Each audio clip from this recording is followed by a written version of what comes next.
오늘 하나님의 말씀은 여호수아 20장 1절에서 9절까지 말씀입니다.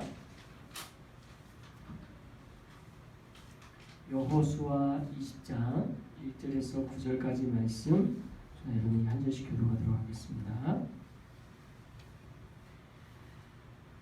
여호와께서 여호수아에게 말씀하여 이르시되 이스라엘 자손에게 말하여 이르기를 내가 모세를 통하여 너희에게 말한 도피성들을 너희를 위하여 정하여 부지 중에 실수로 사람을 죽인 자를 그리로 도망하게 하라. 이는 너희를 위해 피해 보복자를 피할 것이니라. 이 성읍들 중에 하나에 도피하는 자는 그 성읍에 들어가는 문 어귀에 서서 그 성읍의 장로들의 귀에 자기의 사건을 말할 것이요 그들은 그를 성읍에 받아들여 한 곳을 주어 자기들 중에 거주하게 하고 피해 보복자가 그의 뒤를 따라온다 할지라도 그들은 그 살인자를 그의 손에 내주지 말지니 이는 본래 미워함이 없이 부지 중에 그의 이웃을 죽였습니다. 그 살인자는 회중 앞에 서서 재판을 받기까지 또는 그 당시 대제사장이 죽기까지 그 성읍에 거주하다가 그 후에 그 살인자는 그 성읍 곧 자기가 도망하여 나온 자기 성읍 자기 집으로 돌아갈지니라 하시니라. 이에 그들이 납달리의 산지 갈릴리 게데스와 에브라임 산지의 세겜과 유다 산지의 기럇 아르바 곧 헤브론과 여리고 동쪽 요단 저쪽 르벤 지파 중에 평지 공영의 지파 중에서 길르앗 라못과 므낫세 지파 중에서 바산 골란을 구별하였으니 함께 이는 곧 이스라엘 모든 자손과 그들 중에 거류하는 거류인을 위하여 산정된 성읍들로서 누구든지 부지 중에 살인한 자가 그리로 도망하여 그가 회중 앞에 설 때까지 피해 보복자의 손에 죽지 아니하게 하기 위하여. 아멘. 할렐루야. 주님의 은혜로 이 10월 한 달 가운데 은혜가 늘 넘치는 저 여러분 다 되시기 바랍니다. 오늘은 여호수아서의 또 하나의 아주 중요한 성경의 본문인 이 도피성에 대한 내용. 도피성. 여러분들이 이 성경에 대해서 조금이라도 공부하신 분들은 희미하게라도 도피성에 대해서 들어봤을 텐데 실은 이 도피성에 대한 내용은 여호수아서에서 또 하나의 아주 중요한 우리에게 정보를 주는 그리고 예수님을 보여주는 예수님에 대해서 알 수 있는 그분이 무슨 일을 하실지 우리가 아는 정보를 주는 그런 내용입니다. 그래서 지난주 우리가 설교 본문을 통해서 여호수아의 그 이름 그를 통해서 하셨던 일 그걸 통해서 했던 일의 가장 핵심은 그 여호수아를 통해서 땅을 정복하고 그리고 거기를 분배하는 일을 중요하게 여겼다 그랬잖아요. 근데 그 분배할 때 핵심적인 키워드가 뭐였어요? 기억나십니까? 분배하는데 그 다 분배하는 것을 기업이라고 이야기했잖아요. 기업. 근데 그 기업이 무슨 뜻이었냐? 결국 우리가 그 땅을 받아서 내 것이 상속받았다는 뜻인데 예수님이 우리에게 구원받고 자녀된 우리가 하나님의 자녀의 권세를 얻은 것을 설명하는 내용이라고 했습니다. 그래서 분배에 대한 내용이 여호수아서에서 여러 곳 막 땅을 차지하는 내용이 나오고 그 다음에 막 각 땅을 나눠준 내용들이 나오는데 그게 우리 눈에는 별로 재미가 없는 내용이지만 실은 핵심적인 것은 예수님이 여호수아를 통해서 그때 당시는 여호수아를 통해서 분배하는 일이었겠지만 그러나 결국 저와 여러분에게 하나님의 자녀의 권세를 받은 우리에게 주시는 하나의 기업을 받은 상속자가 되는 자녀가 되는 권세를 주는 그런 내용으로 연결된다 했습니다. 오늘 본문은 거기에 이어서 또 다른 맥락에서 예수님을 흔적을 찾을 수가 있는데 한 절씩 읽어보면서 살펴보도록 하겠습니다. 1절 같이 한번 다시 한번 읽어볼까요? 시작. 여호와께서 여호수아에게 말씀하여 이르시되 예, 지금 이런 식으로 여호수아에게 말씀하셨다라는 게 여기만 있는 게 아니에요. 계속 반복해서 똑같은 패턴으로 시작하고 있어요. 이어서 2절 시작. 이스라엘 자손에게 말하여 이르기를 내가 모세를 통하여 너희에게 말한 도피성들을 너희를 위해 정하여. 자, 여기서 앞에서 여호수아에게 말씀하셨다 하는 맥락과 그다음 2절에서 이스라엘 자손들 말하는데 말하는 패턴이 뭐냐면 모세를 통하여 이미 말씀하신 바에 대한 내용을 말해요. 이것도 똑같은 패턴으로 똑같이 반복되고 있는데 여러분 이미 다 알고 있어. 앞에서 모세를 통해서 하신 말씀을 내가 다시 전한다라는 이야기를 했으니까 계속 반복되어지지만 또 반복하고 있어요. 일단 저는 이렇게까지 반복할 이유가 있을까라는 생각을 하게 된 거예요. 근데 어떻습니까? 이렇게까지 반복하는 이유가 있을 거 아니에요. 반복을 했으면 이유는 한 가지입니다. 결국 이러한 내용을 다시 한번 강조함으로써 하나님께서 과거에 모세를 통해 하신 약속이 그대로 이루어지고 있다.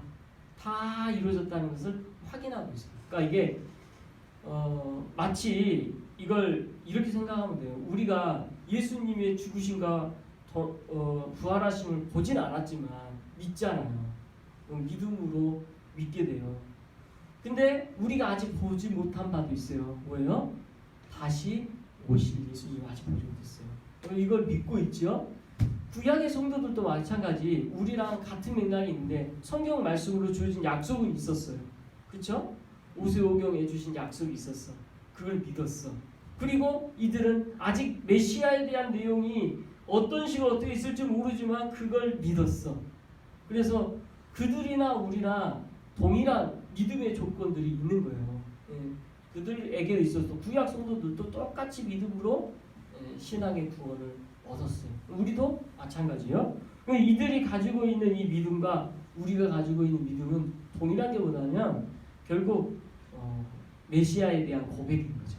이것을 오늘 성경은 모세를 통하여 약속하신 바에 대한 것을 가지고 이루심에 대한 표현으로 하고 있는 거예요. 그리고 또 그런 믿음의 고백을 하게 하고 있습니다.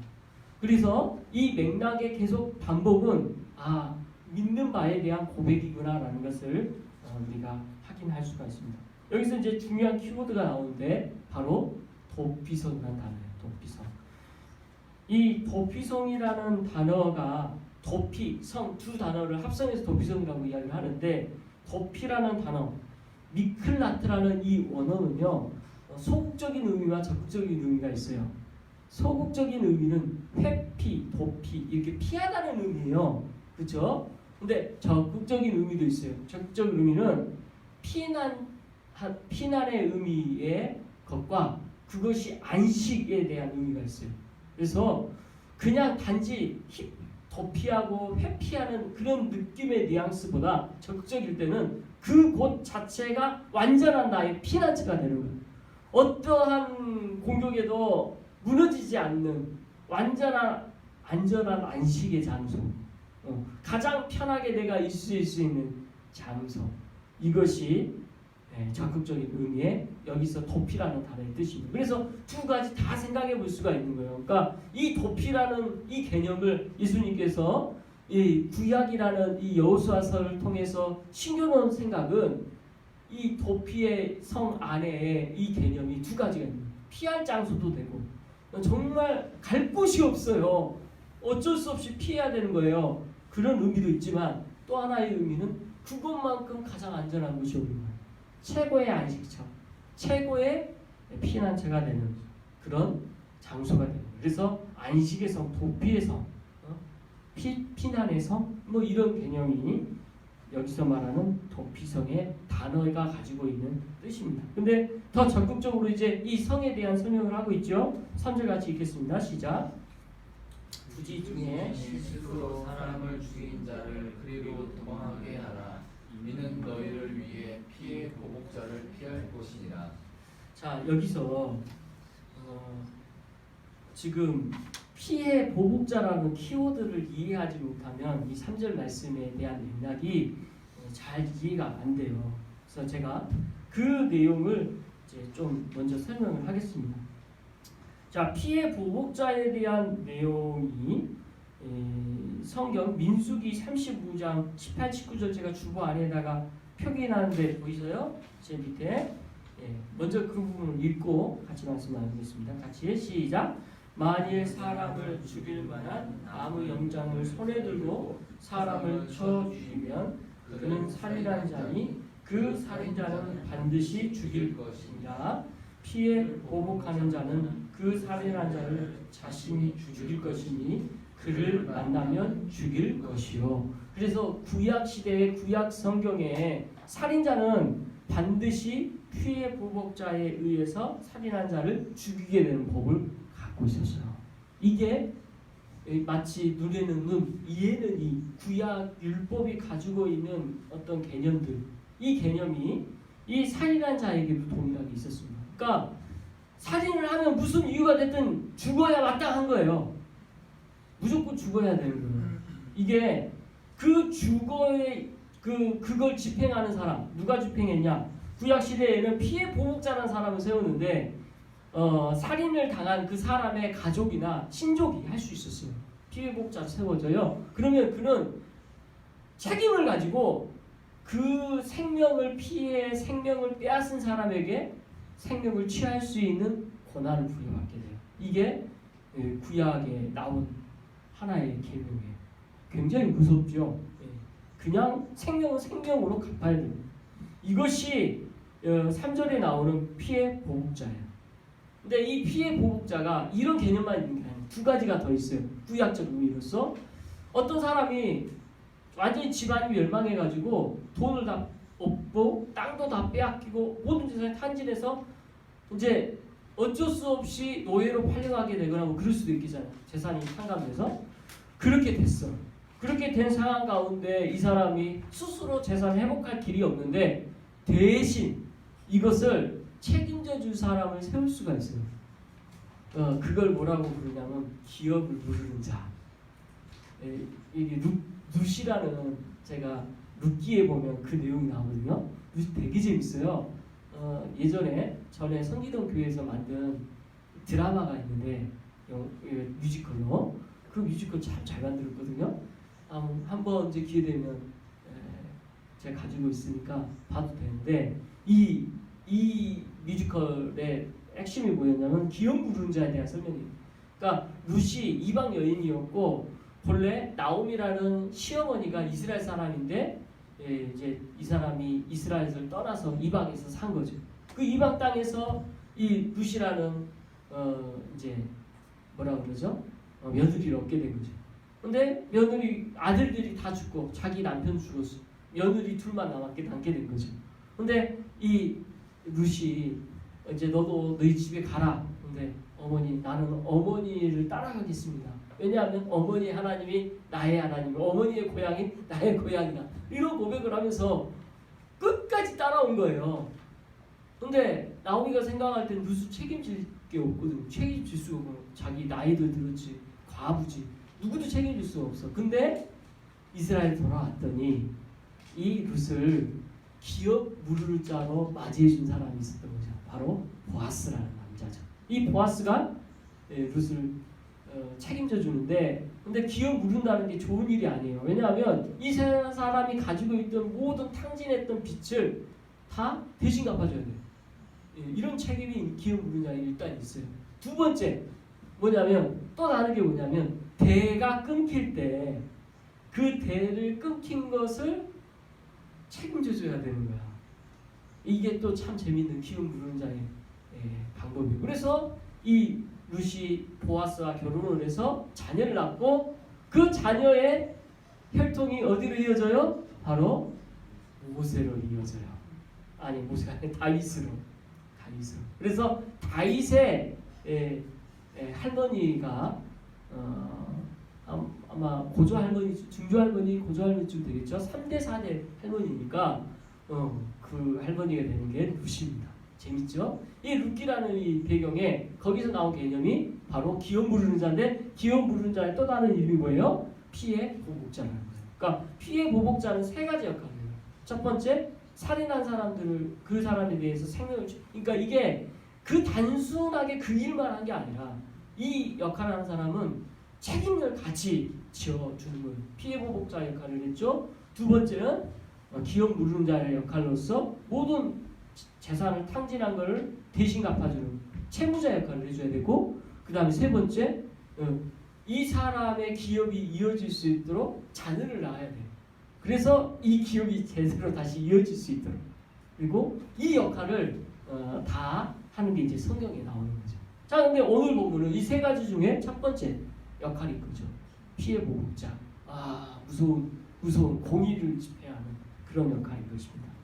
근데 이러한 역할을 해야 되기 때문에 반드시 이 사람은 살인자를 죽일 수 있는 권한이 있었기 때문에 3절에 이렇게 먼저 나옵니다. 부지 중에 실수로 사람을 죽인 자는 그리로 도망하라. 어디로? 도피성으로. 그 도피성으로 부지 중에, 그러니까 여기서 부지라는 게 뭐예요? 자기가 원하지 않은데 살인을 저지르게 된 상황이죠. 정말 고의성이 없어요. 아무리 정말 사람 죽일 의도가 아니었는데 죽게 됐어요. 그리고 그런 경우를 이렇게 성경에서는 민수기 35장 16절부터 열거하고 있습니다. 이 사람의 손에 들고 있는 게 뭐냐, 뭐 이런 식까지 해서 아주 상세하게 설명하고 있어요. 그 중에 이 사람이 죽이면 나무 연장, 18절에 나무 연장, 쇠 연장 뭐 다 나와요. 그런데 여기서 나무 연장만 제가 설명했습니다. 성경에서 그렇게 기록하고 있는데, 아무튼 이런 의도성이 있는 행위를 했을 때는 살인자예요. 그러나 지금 그와 다르게 3절에서는 부지 중에 정말 그런 의도가 없었고 어떤 살인 무기도 사용하지 않았는데 그런 현장 안에서 그런 일이 벌어진 거죠. 그래서 누명을 쓴 거일 수도 있고 그런 억울함이 있을 수도 있죠. 이런 사람은 어떻게 해요? 어디로 가요? 도피성으로 가요. 그래서 도피성으로 도망가게 하고 피해 보복자는 그를 쫓겠죠. 그런 추격전이 막 있을 텐데, 아무튼 그 사람은 이렇게 해서 무조건 도피성으로 갑니다. 자, 4절 같이 읽어봅니다. 시작. 이 성읍들 중의 하나가 도피하는 자는 그 성읍에 들어가는 어귀에 서서 그 성읍의 장로들에게 자기의 사건을 말할 것이요, 그들은 그를 성읍에 받아들여 한 곳을 주어 자기의 사건을 거주하게 하고. 자, 여기서 성읍들 중에 하나라고 이제 이야기했는데 뒤에서 성읍들을 일일이 하나하나 지명하셔요. 이 성읍들은 위치가 어디 있는지가 참 재밌는데요. 여기 있는 위치가 전체 이렇게 지도가 이렇게 있으면 각 지점이 어디서든 오기 편한 장소, 가장 거점 지역, 그리고 키로수로 따져도 중간 지역. 그러니까 어떤 곳에 살던 이 도피성이 그렇게 멀지 않은 장소로 중간중간 이렇게 해서 성을 세웠습니다. 이렇게 도피성들이 한 군데만 있었던 게 아니라 여러 군데가 있고 이 도피성에 피할 수 있도록 하나님께서 배려하신 거죠. 그리고 이 성읍들 중에 하나를 일단 피했어요. 그러면 그 다음에 이 사람이 무슨 행동을 해야 되냐를 설명하고 있습니다. 그 성읍에 들어가는 문 어귀에 서서, 문 어귀에 섰다고 그랬죠. 문 어귀에 선다라는 이 표현은 뭐냐면, 이 어귀가 어떤 장소냐면 재판 장소, 형을 집행하는 장소를 뜻해요. 그러니까 이 사람은 다른 데 들리려고 하지 말고 바로 이 사람이 해야 될 일은, 지금 자기 생명이 위협 있잖아요. 다른 거 없이 재판관 찾아가서 재판 장소에 가서 자기가 당했던 지금 이 상황을 재판장에게 고하라는 이야기예요. 그럼 그곳에 서서 그 성읍의 장로들이 귀에, 이 표현이 귀에다가 귀에 이렇게 대고 막 하라는 이야기가 아니고 이야기를 하라는 거죠. 명료하게 자기의 그 억울함을 다 호소하라는 거예요. 그 사건에 대해서 정확하게 자기가 알고 있는 이 억울함을 설명하겠죠. 그리고 그 설명을 들은 장로는 뭘 해주냐? 그 성읍을 받아들여서 거주할 수 있도록 해주는 것이죠. 이게 참 재미있는 거죠. 그래서 일단 이렇게 되면 성 안에 들어와서 이 내용을 듣고 허락이 되면 생명을 일단 보장받는 거예요. 일단 피해 보복자가 나타나도 당장 어떻게 할 수 없게끔 만들어주죠. 자, 이어서 5절에 그 내용이 더 나오죠. 같이 읽어봅니다. 피해 보복자가 그의 뒤를 따라온다 할지라도 그들은 그 살인자를 그의 손에 내주지 말지니 이는 본래 이어함이 없이 부지 중에 그의 이웃을 죽였습니다. 자, 그래서 이 5절에서 말을 하는 것처럼 피해 보복자가 이제 나타났어. 앞에서 피해 보복자 설명했던 것처럼 피해 보복자는 그 사람의 생명을 취할 수 있는 권한이 있는 사람입니다. 만약 도피성 나오잖아요. 그럼 그 사람은 그 보호를 받을 수가 없어요. 그러니까 절대 나와서는 안 되는 거고 그 안에서만 있어야 되는 거고 권한이 이 사람에게 있다는 걸 보여주는데, 그러나 이 안에 있을 때에는 보호해 준다는 거죠. 5절에서는 그 이야기 하는 거죠. 아무리 피해 보복자 할지라도 그 살인자를 함부로 죽일 수가 없는 거예요. 왜냐하면 지금 도피성에 있기 때문에. 참 재미있는 표현이죠. 재미있는 제도예요. 왜 하나님 이렇게 하셨을까? 이렇게 하신 이유가 뭘까? 우리가 좀 생각을 하면서 그 다음 절 한번 또 봅시다. 6절 같이 읽겠습니다. 시작. 그 살인자는 회중 앞에 서서 재판을 받기까지 또는 그 당시 제사장이 죽기까지 그 성읍에 거주하다가 그 후에 그 살인자는 그 성읍 곧 자기가 도망하여 나온 자기 성읍 자기 집으로 돌아갈지니라 하라 하십니다. 자, 6절에 보니까 이제 뭐라고 나오냐면 이 살인자가 다시 집으로 돌아갈 수 있는 방법을 보여주고 있어요. 근데 지금 조금 우리나라 번역에 자연스럽지 않은 게 떠는이라는 표현이에요. 그러니까 우리나라 말 떠는은 영어로 어거잖아요. 그러니까 이거 아니면 이거라는 뜻의 개념이 떠는이 돼버리는데 그게 아니에요. 이거는 and예요. 영어적 표현이요. 조건적이에요. 둘 앞에도 돼야 되고 뒤에도 돼야 되는 문장이에요. 그러니까 무슨 뜻인지 알겠죠? 그래서 앞에 조건이 뭐냐면 먼저 그 살인자는 무죄하게 재판에서 받기까지 이 말이 뭐냐면 완전히 앞에서 자기가 한번 호소를 했잖아요. 억울합니다. 근데 그 호소로 끝나는 게 아니라 명중하게 그 사건의 진상을 다 파악해서 재판을 제대로 받아요. 증인도 세워서 여러 가지 재판의 절차를 거쳐서 그가 정말 그 사건에 억울함이 있고 부지 중에 살인을 한 건지 그거에 대하여 일단 오케이를 받아야 됩니다. 정말 이게 이 사람은 그런 고의적 의도가 없이 살인을 저지르게 됐다라는 재판이 명료하게 나와야 돼요. 이게 첫 번째 조건이고, 두 번째 조건은 뭐예요?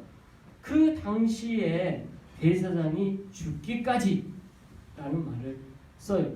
여기서 대제사장, 이 대제사장이 죽는다. 여기는 다 이게 이때 당시 제사장은요, 대제사장은 오랫동안 하는 게 아니에요. 1년에 돌아가면서 한 번씩 했던 거예요. 그래서 제사장들 가운데에서 돌아가면서 하게 됐기 때문에 그때 당시에 대제사장이 죽는 거는 언제인지 알 수가 없죠. 근데 재밌는 건요, 대제사장이 갑자기 죽을 수가 있어요. 언제요? 언제 죽어요? 대속죄일에 죽어요. 왜요? 잘못하면 대속죄일은 이스라엘 백성들 전체가 다 회개하고 하나님 앞에 자복하게 한 다음에 대속죄를 드리거든요. 그 대속죄일은 딱 유일하게 대제사장 한 사람만이 어디 들어갈 수 있냐면 지성소에 들어갈 수가 있어요. 그러니까 저번에 이 성막에 대해서 잠깐 설명드렸지만 이방인의 뜰이 있고 여인의 뜰이 있고 그 안에 유대인들 뜰이 있고 또 그 안에 제사장들만 들어갈 수 있는 제사장들의 뜰이 있고 거기에 제사장들이 들어갈 수 있는 성소가 있죠. 성소까지는 다 들어갈 수 있는데 지성소는 1년에 한 번 대제사장만 들어갈 수 있는 거예요. 이 특별한 장소에는 반드시 대속죄일날 아무도 이스라엘 백성이 죄 문제에 죄가 해결되지 않은 죄들이 없을 때 이 사람은 살아나오는데 만약 죄에 문제가 있으면 대신 죽어요. 대제사장. 그러니까 대제사장은 대속죄일에 죽을 수도 있는 사람이에요. 자기 위험대로 살 수도 있겠지만 아무튼 그런데 돌아가면서 대제사장을 했기 때문에 만약 대제사장에 의해서 죽었어. 그러면 자기가 그 죄의 문제에 대해서 재판을 받아서 죄가 없다라는 게 판정을 받고 그러면 이 사람은 집으로 돌아갈 수 있다는 거죠. 여기까지 일단 보고 우리가 생각해 봅시다. 그러면 이 도피성이라는 개념 이것이 우리에게 오늘날 무슨 의미를 설명해주고 있나? 잘 생각해 보세요. 이 도피성은요 또 하나의 예수님이 우리에게 하실 일을 보여주고 있어요.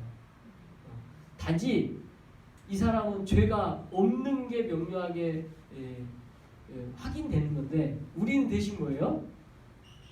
예수님을 믿으면 되는 거죠. 우리가 예수 그리스도를 믿기만 하면 믿으면 구원의 은혜로 우리는 영원한 하나님의 도피성 안식에서 피난처 그 독수리가 자기 안을 품어 어떠한 보호에도 어떤 공격에도 보호할 수 있는 그 안식처를 제공하는 것처럼 우리 하나님은 우리에게 그런 안식처로 이 도피성 개념을 보여주고 계시는 거죠. 예수님을 믿는 자녀들에게 주시는 특혜의 은혜입니다. 이게 이제 오늘날 예수님을 통해서 도피성이라는 개념이 설명되어지는 거죠. 그래서 예수님이 우리의 대신 죽으셨잖아요. 죄의 문제를 해결해 주셨잖아요.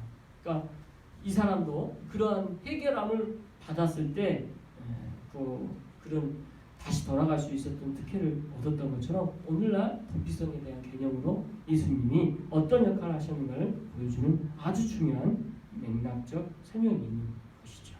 자, 이어서 7절 같이 한번 읽어보겠습니다. 시작. 이에 그들이 납달리의 산지 갈릴리 게네사렛과 에브라임 산지의 게세과 유다 산지의 기럇야르라 곧 헤브론과 자, 여기서 먼저 장소가 세 군데 먼저 이렇게 나오고 있어요. 지금 여기가 어디냐? 다 지금 도피성이 있었던 장소라는 거예요. 그래서 지도를 찍어보면 거의 이 세 성이 정삼각형의 거리를 가지고 있대요. 세 성. 그러니까 이게 전체 땅을 봤을 때 어디서든 와도 가까운 올 수 있는 그런 것을 보여주고 있고 8절 동쪽도 마찬가지 또 열거되고 있습니다. 같이 읽어봅니다. 시작.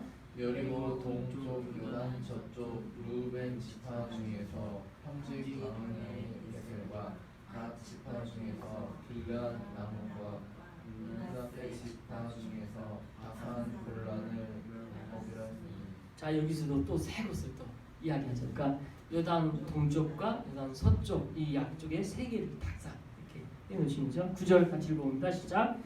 여리고 이스라엘 모든 자손과 그들 중에 거류하는 거류민을 위하여 선정된 성읍들로서 누구든지 부지 중에 사는 자가 그리로 도망하여 그가 회중 앞에 설 때까지 피해 보고자의 손에 죽지 아니하게 하기 위함이라. 아멘. 이 9절 말씀까지 해서 우리가 이제 살펴볼 내용은 거류민에게도 도피성 이 피난의 방법을 똑같이 줬다는 거예요. 그러니까 거류민이 뭐냐면 이스라엘 민족이 아닌 이스라엘과 같이 사는 사람들이 말이에요. 그러니까 모든 이방 사람들. 지난 시간에 갈렙도 그랬잖아요. 유다 지파에 편입됐지만 본래 자기 핏줄은 에돔 사람이었잖아요. 에돔 사람이었지만 이렇게 편입된 사람들. 이렇게 이스라엘 민족 외에도 편입되어서 들어온 많은 사람들이 다 거류민이라고 할 수 있거든요. 근데 그들을 따로 분리하지 않고 그 안에 소속되어 있으면서 보여주고 그들에게도 똑같이 이 도피성 제도가 적용될 수 있었던 거예요. 자, 이렇게까지 오늘 말씀을 살펴봤습니다. 이 도피성에 대한 개념이 다시 보니까 예수님이 하시고자 하는 일을 보여주는 말씀이라 살펴봤습니다. 주님의 은혜 구원의 계획은 그래서 이 이스라엘 통해서 파보면 파볼수록 이스라엘 안에서도 하시고자 하는 구원 계획들이 고스란히 들어있음을 보여줄 수가 있고요. 또 도피성이라는 이 것을 통해 우리의 안식처 되시고 피난처 되신 주님이 그 역할을 하신다는 것을 보여줍니다. 그러니까 우리가 도피성이라는 단어의 소극적인 의미로 말 그대로 오늘 본문만 보면 내 생명이 당장 위험하니까 그 위험에서 피하는 장소로만 느껴지는데 그게 아니라 그것을 통해 완전한 안식의 장소, 완전한 삶의 피난의 장소, 최고의 안식처가 되는 곳, 그것을 예수 그리스도를 통해서 보여준다는 거죠. 이 말씀 우리가 아마 다시 한번 확인하면서 우리에게 주신 은혜가 이번 10월 한 달에도 넘치는 저와 여러분 되시길 그리스도의 이름으로 축원합니다. 기도하겠습니다.